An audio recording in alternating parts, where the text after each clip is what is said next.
ပုံမှန်လေးပြောမယ်နော်ဒီမှာလူငယ်လေးတွေလည်းပါတယ်ဘုံဘုံတို့စိတ်တွေကဘယ်ထဲမှာပဲကျက်စားနေတုံးဘယ်ထဲမှာပဲတော့ကျင်လဲနေတုံးဆိုတော့မြင်နေရတာတွေကြားနေရတာတွေတွေးနေရတာတွေနဲ့ပတ်သက်ပြီးတော့ပဲကျင်လဲကျက်စားနေတာအဲ့တော့မြင်နေရတာတွေကလည်းဘာတွေတုံးဆိုလူရှင်တွေပဲမြင်နေရတယ်တနေ့ကုံသွားတယ်တလကုံသွားတယ်လူရှင်တွေပဲမြင်ရတယ်လူတွေကမြင်ရခဲ့တယ်တခါတလေလူတွေကိုမြင်ခွင့်ကြုံမိမလို့မကြည့်ကျင်ဘူးဆိုပြီးတော့မကြည့်ဘူးဟုတ်လားဒါကြောင့်ဆေးရုံဆေးကန်းသွားတဲ့တယ်ကိုကလူမာတွေကြီးမြင်ရတယ်လူမမာဘူးမမြင်ရအောင်အဲ့တော့လူမာနဲ့ပတ်သက်တဲ့အတွေ့ပဲတွေ့တယ်လမ်းပေါ်သွားတယ်ဆိုရင်ဖီးလိန်ပြင်ဆင်ပြီးတော့နော်တကယ်ကိုပဲအဆင်ပြေနေတဲ့ပုံလေးတွေပဲမြင်ရတာပါနော်သူတို့ရဲ့အတွင်းရေးနောက်ကျောင်းလိုက်ပြီးတော့အိမ်ထိလိုက်ကြည့်လိုက်မယ်ဆိုရင်တော့အရှုပ်ထွေးတွေကြီးနေမှာပါဟုတ်လားဒါပေမဲ့မြင်ရတာကဘာတော့အဆင်ပြေတဲ့ပုံသဏ္ဍာန်လေးတွေပဲမြင်ရတယ်မာတာပဲမြင်ရတယ်နာတာမမြင်ရအောင်ရှင်တာပဲမြင်ရတယ်တေတာမမြင်ရအောင်အဲ့တော့စိတ်ကဘာလဲဆိုတော့ဒီရှင်တာနဲ့ပတ်သက်ပြီးတော့ပဲတွေးတယ်အဲ့တော့ငါဘလို့နေမယ်ဘလို့ထိုင်မယ်ဘာလုပ်မယ်ဟာဒီရှင်ရေးနေထိုင်ရေးနဲ့ပတ်သက်ပြီးတော့ပဲစိတ်ကဘာဖြစ်နေတော့တွေးနေတာ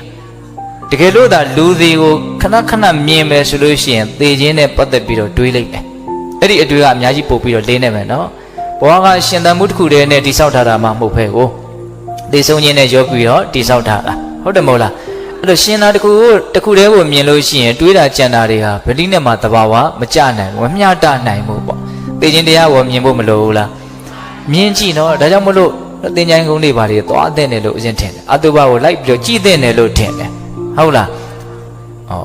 အခုခေတ်အနေနဲ့တမင်တကာကြီးအဲ့လိုသွားမကြည့်အောင်တောင်မှနော်ဗီဒီယိုဖိုင်တွေလူသေးတွေကိုရိုက်ထားတာတွေရှိဓာတ်ပုံတွေကြည့်မတူတာကိုတွေ့ရလိမ့်မယ်ကိုယ့်ရဲ့စိတ်ကမတူတာကိုတွေ့ရလိမ့်မယ်လူသေးကိုမြင်ရတဲ့အခါကျတော့လူဆိုတဲ့အမျိုးကကြောက်တယ်အဲ့ဒီကြောက်တာကိုပဲကြာတော့စဉ်းစားလာတယ်ဘာလို့ကြောက်တော့စဉ်းစားကြည့်ကိုသေးရမှာပဲနော်တကယ်ကတော့တော့ကြောက်နေတဲ့သဘောလေးရှိတယ်အဲ့ဒါဟိုကလည်းပဲစိတ်ဝင်စားတဲ့အကောင်းလူချင်းတို့ရွာဘက်မှာနွားတက်ပြီးတော့နော်လူမျိုးသားတွေနွားသားရောင်းပြီးတော့နေကြတဲ့နေရာလေးတစ်ခုရှိရွာနဲ့မနီးမွေးမှာပေါ့နွားတွေအများကြီးအဲ့ဒီမှာတက်တယ်အဲ့ဒီနာလှည့်လန်းတွေကစုံနေတယ်ဟိုရွာလာတဲ့လမ်းလည်းအဲ့ဒီနာရောက်တဲ့အဲ့လိုလှည့်လန်းအစုံလေးပေါ့အံ့ဩစရာတော့အဲ့ဒီနွားတွေကနေအဲ့ဒီနွားတက်ယုံနာရောက်လို့ရှိရင်ရှေ့ဆက်မသွားအောင်တချို့ဆိုရင်ကြောက်လန့်ပြီးတော့စွတ်ပြေးတချို့နွားတွေဆိုလို့ရှိရင်ဒူးတုတ်ထားလိုက်တယ်ရှေ့ဆက်ပြီးတော့မယုံတော့နောက်ကြတော့အဲ့ဒီနာလှည့်လန်းကိုပဲဘာဖြစ်သွားအောင်ဆိုကန်းသွားတယ်ဒီပြည့်နေရာနဲ့သွားကြတယ်တွေးမိတာပါငယ်တုန်းကနွားတွေကလည်းပဲသူတို့တည်တဲ့နေရာသူတို့တက်တဲ့နေရာသူတို့တက်ထားတယ်သူတို့အပေါင်းဖော်တွေကိုသူတို့သိပုံရတယ်ဟုတ်လားအဲ့တော့လူတွေကလည်းပဲပါလေလူတွေတွေ့လို့ရှိရင်စိတ်ကတစ်မျိုးဖြစ်တယ်အဲ့ဒီတစ်မျိုးဖြစ်တာကိုစိတ်ဝင်စားတဲ့တယ်ဟုတ်လားကြည့်လိုက်မတူဘူးနော်ဒါကြောင့်မြတ်စွာဘုရားအတုပကမ္မထံဆိုတာတွေကိုအသားပေးပြီးတော့ဟောတာတွေအများကြီးရှိတယ်နောက်ဆက်တွဲအကျိုးရလဒ်ကအလွန်ကြီးမားလို့မို့ဟောတာဟုတ်လားတခါတလေဦးဇင်းတို့ကအမှန်တရားကိုသိဖို့အတွက်နော်ဝိပတ်ပြီးတော့အများကြီးစဉ်းစားနေရတယ်အဲ့လိုစဉ်းစားမနေတော့ဘဲနဲ့တေခြင်းကိုလူသေးကောင်ကိုတိတ်တိတ်ကြည့်လိုက်တာနဲ့အဲ့ဒီအတွေးတွေကမြဲမြဲဆန်းဆန်းလုတ်ကြံယူစရာမလိုဘဲနဲ့စိတ်ထဲမှာမြင့်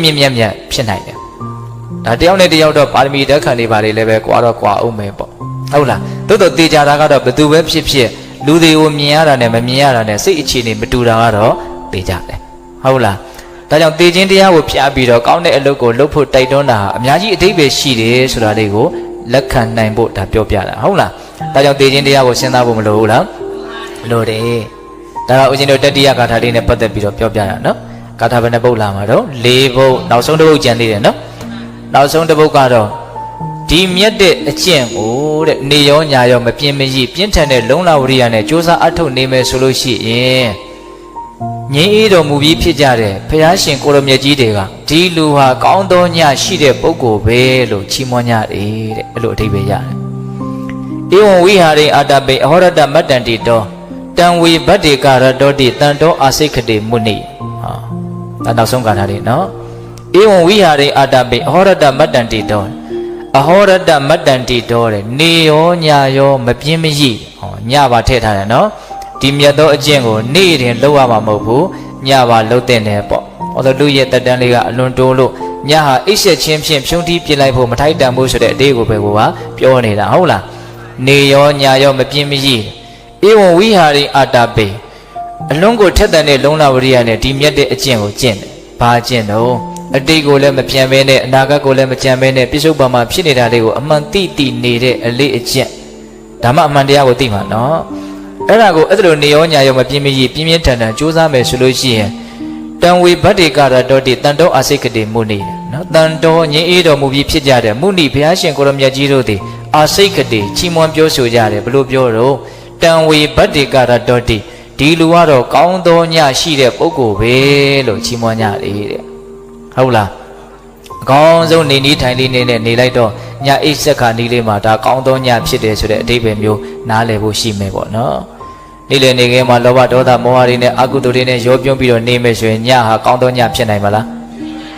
ဒါစဉ်းစားဖို့ရှိတယ်ဟုတ်လားဒါကြောင့်ပေးတဲ့ပေါင်းသူတို့ဟောင်းတို့ဒီမြင့်မြတ်တဲ့ကျင့်စဉ်ကိုจิตသုံးခွင့်ရတဲ့ဒီအခိုက်အတန့်လေးအခိုက်အတန့်လေးလို့ဦးဇင်းသုံးလိုက်တယ်နော်ဘဝဆိုတာအခိုက်အတန့်လေးပဲနော်ဒီအခိုက်အတန့်လေးကတကယ်ကိုတန်ဖိုးဖြတ်လို့မရတဲ့အခိုက်အတန့်လေးပဲဘာဖြစ်လို့လဲဆိုတော့တန်ဖိုးဖြတ်လို့မရတဲ့ဒီအလုပ်ကိုလုံနိုင်တဲ့အခွင့်အရေးရှိနေလို့လူတိုင်းမှာဒီခွင့်ရမရှိဘူးเนาะလူဖြစ်တိုင်းလည်းရှိတာတော့မဟုတ်ဘူးเนาะမှန်ကန်တဲ့အဆုံးအမလို့ဆိုတဲ့မြတ်စွာဘုရားရဲ့သာသနာနဲ့တွေ့ခွင့်ရတဲ့သာသနာရဲ့ပုံမှာသာသနာဆိုတာအဆုံးအမကိုပြောတာဟုတ်လားအဲ့ဒီအဆုံးအမရဲ့ပုံမှာယုံကြည်သက်ဝင်တဲ့တရားတရားရှိတဲ့လူမှသာလျင်ဒါကိုကျင့်သုံးနိုင်တဲ့အခွင့်အလမ်းရှိတာဟုတ်လားဒီအဆုံးအမတွေကိုကြားရတိုင်းလည်းပဲဒါကိုစမ်းကြည့်မယ်လို့တောင်စိတ်ကူးမပေါက်တဲ့လူတွေအများကြီးမရှိဘူးလားရှိရနော်လူဖြစ်တိုင်းလည်းပဲလူချင်းတူတာမဟုတ်ဟုတ်တယ်မဟုတ်လားဒါကြောင့်တရားဓမ္မတို့ဦးဇင်းတို့ရဲ့အခြေအနေလေးကဒီအလုပ်ကိုလုံနိုင်တဲ့အတွက်ဟောလုံနိုင်ဖို့အတွက်အခွင့်အလမ်းအကုန်လုံးပြည့်နေတယ်အခြေခံလိုအပ်ချက်တွေအကုန်လုံးပြည့်စုံနေတယ်သိနိုင်မြင်နိုင်စွမ်းဉာဏ်အည်အသွေးမိတဲ့လူတစ်ယောက်ဖြစ်နေတာကတကြောင်နော်အစိုးအမကောင်းလို့ဆိုတဲ့သာသနာတော်မြတ်ကြီးနဲ့တွေ့ခွင့်ရတာကတကြောင်ဒါကိုဘဝကောင်းနဲ့တွေ့တယ်အခါကောင်းကြုံနေလို့ပြောတာနေတဲ့အခွင့်အရေးတော့မဟုတ်ဘူးနော်မြင်တတ်ဖို့တော့လိုတယ်တန်ဖိုးရှိတာကိုတန်ဖိုးရှိမှသိမှလည်းပဲနော်အလဟတ်မဆုံးရှုံးအောင်ကြိုးစားမှာနော်တန်ဖိုးရှိတာကိုတန်ဖိုးရှိမှမသိရင်တော့ပေါ်ပေါ်ပဲပဲနဲ့ပျက်စီးပြုံးတီးသွားမှာပေါ့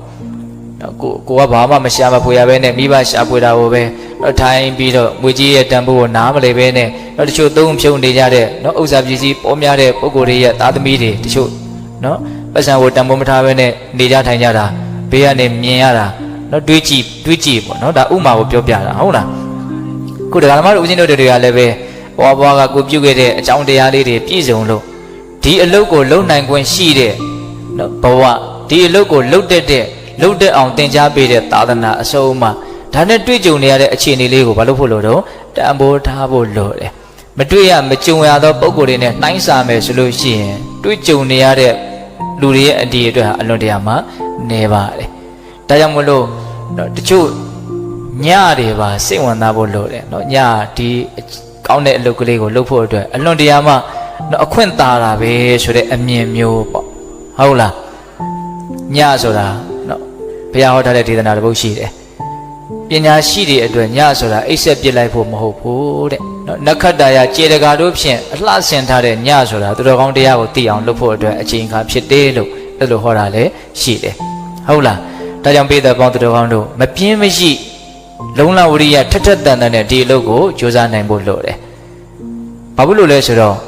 တရားဓမ္မတို့ဦးဇင်းရဲ့တန်တာမှာစိတ်အေးလက်အေးနေနိုင်တဲ့အနေအထားမရှိသေးလို့